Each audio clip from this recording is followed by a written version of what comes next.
Hey guys, I started my journey to building $100 million business 12 months ago and things are not going well. I've spent 80,000 of my own dollars and the business is not making any money and our bank accounts are almost empty. Now most people only record their journey once they're already successful. But I wanted to record my journey right from ground zero, right from rock bottom, mainly to show my kids one day how difficult it is to achieve success, but also for anybody who's got larger than life dreams and doesn't know where to start or is like me at rock bottom. So today I want to talk a little bit more about the mindset that I had when I decided to leave my 9 to 5, very steady, well paying day job, because I know a lot of people are in that transition situation where they have either an idea or for a business or they just want to get out of their 9 to 5 because they hate it. Um, I was in a position where I had started a business. It was really on the ground floor. It was showing a little bit of promise, but it absolutely was not making anything close to what I needed it to to be making in order to leave my day job. And yet, I still decided to leave my 9 to 5 and to pursue that opportunity. And at the time, it was a very difficult decision. As anybody who has a stable job knows, you don't want to you don't want to leave that. You get very comfortable. It's very difficult to put a steady paycheck aside and follow something that's extremely uncertain. Now, at the time, I had my children were both very young. Um, my son was about 3. My daughter was about 6. So it was extra difficult for me because I knew that I would be potentially putting my family at risk.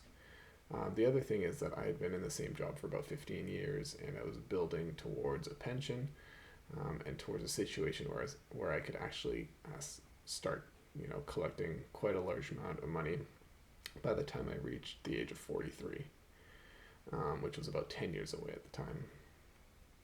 And so, you know, I guess what I did was I really tried to look ahead in time.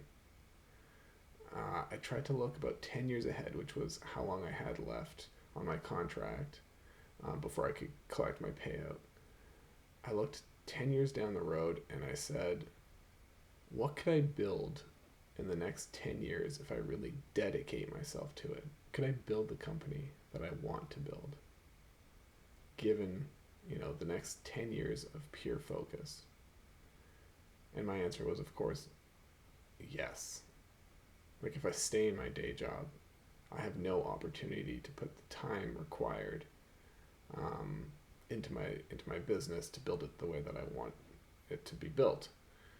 Um, and so if I could give myself a full 10 years, what could I do with that time?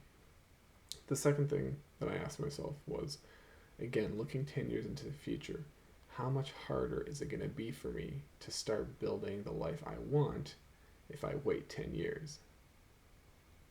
In other words, if I start right now, how much easier is it going to be for me than if I wait? And the last question that I was asking myself was, what is the worst case scenario if I fail?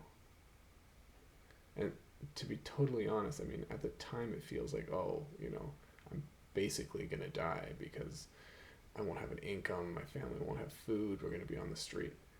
But if you really look at it, I think most people are not in that situation. I was very fortunate. My wife has a good job. Um, and I knew that even if my business crashed to zero, which is roughly where we are right now, she could still support us. Life would be much harder, to be sure. But I knew that we could pull through difficult times. We have family that we have really good relationships with. If worse comes to worse, we could, move in with my in-laws. Not an ideal situation, but still.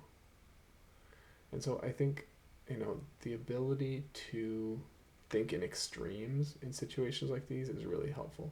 So what I mean by that is if you can push out 10 years into the future, and if you can ask what's the worst thing that could happen, and you can truly and honestly answer those questions, I think it's going to help you to make a decision. Now, to be totally honest, I left my full time job, but I took a very light part time position that just helps with the with the family finances without it taking more than about an hour a day, and it's all distance distance sort of office work. So if you can find something like that too, that might be something that could help. So in other words, look into the future. Ask yourself, what can you build in the next 10 years? What how much harder is it going to be in 10 years to do what you want to do than it is to do and to start today? And in the worst case scenario, what's going to happen to you if you fail? And I think you'll realize that now is a great time. In fact, it's the only time to start doing what you really want to do. So I hope that helps, and I'll talk to you guys tomorrow.